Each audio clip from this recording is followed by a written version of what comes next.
எனக்காக ஒரு சின்ன ஹெல்ப் பண்ணியாடா? நானா சொல்ல நான் செய்கிறேன். இந்த செந்தில் இருக்கிறான்லடா, அவன் நம்மளாண்ட காம்ப்ரமைஷன் ஆகிற மாதிரி ஒரு சீனை போட்டு ஜெயிலில் எடுத்தான்டா. சரி கேட்குறானே, நம்மளும் காம்ப்ரமைஷன் ஆகிறதுக்கு ரெடி ஆகிட்டோம்டா.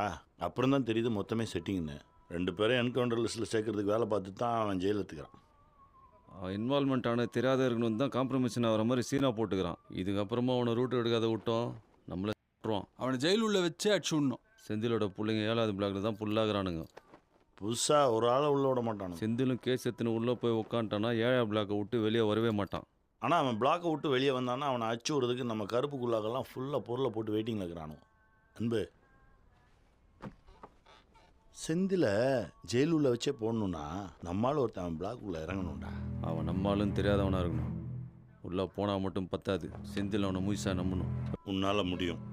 அவன் நல்லா போர்டு ஆடுவான், நல்ல ஃப்ளேயருங்க கூட கேம் ஆடணும்னு ஆசைப்படுவான். உன் கேமை பார்த்தா